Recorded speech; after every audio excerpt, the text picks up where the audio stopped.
ನನಗೆ ಒಂದು ಸಣ್ಣ ಕುತೂಹಲದ ಪ್ರಶ್ನೆ ಏನಂದರೆ, ಕವಿತೆ ಕಂಡೆನ್ಸ್ ಮಾಡ್ತಾ ಮಾಡ್ತಾ ಮಾಡ್ತಾ ಮಾಡ್ತಾ ಹೋಗುವ ಒಂದು ಫಾರ್ಮ್ ಅದು. ಭಾಷೆಯ ಬಳಕೆಯನ್ನು, ಸ್ಟ್ರಕ್ಚರನ್ನು, ಅದರ ಕನ್ಸ್ಟ್ರಕ್ಷನನ್ನು ನೀವು ಎಷ್ಟು ಕಡಿಮೆ ಮಾಡ್ತಾ ಮಾಡ್ತಾ ಮಾಡ್ತಾ ಹೋಗುವ, ಸಾಂದ್ರೀಕರಿಸ್ತಾ ಹೋಗುವ ಒಂದು ಪ್ರಾಸೆಸ್ ಪೊಯಿಟ್ರಿನಲ್ಲಿ ನಡೀತದೆ. ಕಾದಂಬರಿನಲ್ಲಿ ಅದನ್ನು ವಿಸ್ತಾರ ಮಾಡುವ ಪ್ರೊಸೆಸ್. ಇವೆರಡು ಕಾಂಟ್ರಡಿಕ್ಟರಿ ಅಲ್ಲ? ಹೌದು, ಆ್ಯಕ್ಚುಲಿ ಅವೆರಡು ಕಾಂಟ್ರಡಿಕ್ಟರಿನೇ. ಅದಕ್ಕೆ ನಾನು ಪೊಯಿಟ್ರಿ ಸಕ್ಸಸ್ ಆಗಿಲ್ಲ ಅಂತ ನಾನು ಅಂದ್ಕೊಂಡಿದ್ದೀನಿ. ನನಗದು ಆ ಫಾರ್ಮ್ ನನಗೇನು ಅಷ್ಟು ಸೂಟ್ ಆಗುತ್ತೆ ಅಂತ ನನಗೆ ಅನಿಸಿಲ್ಲ.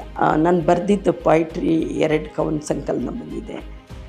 ತುಂಬ ನನಗೆ ಕೆಲವು ಮೆಚ್ಚಿನ ಕವಿತೆಗಳಿವೆ, ಬಿಟ್ಟರೆ ಅವೆಲ್ಲ ತುಂಬ ಖುಷಿಗೆ ಬೆಳ್ಕೊಂಡಿರೋದು ಅಷ್ಟೇ ಅನಿಸಿದೆ. ಆದರೆ ಸಕ್ಸಸ್ ಅನಿಸಿಲ್ಲ ನನಗೇನು ಕವಿತೆ ಬರೆಯೋದು. ಆದರೆ ಕಾದಂಬರಿ ನನಗೆ ಸಾಧ್ಯ ಆಗುತ್ತೆ ಅಂತ.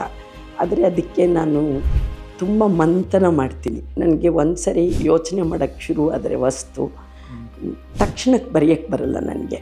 ಮತ್ತೆ ಮತ್ತೆ ಉಣಿ ಹಾಕಿ ಅದು ಬರೆಯೋಷ್ಟೊತ್ತಿಗೆ 2003ರಿಂದ ನಾನು ಅದು ಪಬ್ಲಿಷ್ ಆಗಿದ್ದು ಫಸ್ಟು 2005 ನಂದು.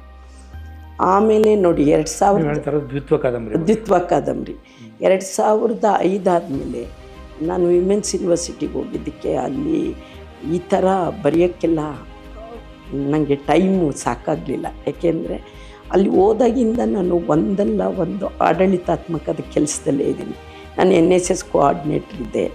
13 ಜಿಲ್ಲೆಯ ಕಾಲೇಜುಗಳ NSS ಪ್ರೋಗ್ರಾಮ್ ನೋಡ್ಕೋಬೇಕಿತ್ತು. ಮತ್ತು ವಿಮೆನ್ಸ್ ಸ್ಟಡೀಸ್ಗೆ ನಾನು ಅಪಾಯಿಂಟ್ ಆಗಿದ್ದು. ಅದಕ್ಕೆ ಹೊಸ ಸಬ್ಜೆಕ್ಟ್ ಆಗಿರೋದ್ರಿಂದ ಅದನ್ನು ನಾನೇ ಓದಿ ಮಂಥನ ಮಾಡ್ಕೊಂಡು ಮಕ್ಕಳಿಗೆ ಪಾಠ ಮಾಡುವ ಒಂದು ಇದಿತ್ತು. ಸೊ ಇದರಲ್ಲಿ ನಾನು ಆ ಕಾದಂಬರಿ ಬರೆದಾದ್ಮೇಲೆ ಮತ್ತೆ ಯೂನಿವರ್ಸಿಟಿಯ ಕಾರಣಕ್ಕಾಗಿ ನಮಗೆ ಪ್ರಾಜೆಕ್ಟ್ಸ್ ಇಂಪಾರ್ಟೆಂಟ್, ಬೇರೆ ಬೇರೆ ರಿಸರ್ಚ್. ಆಮೇಲೆ ನಾನು ಸ್ವಲ್ಪ ರಿಸರ್ಚ್ ಕಡೆ ಒಳ್ಬಿಟ್ಟೆ, ಕಂಪ್ಲೀಟ್ಲಿ ರಿಸರ್ಚ್, ಅಕಾಡೆಮಿಕ್ ರಿಸರ್ಚ್ ಕಡೆ.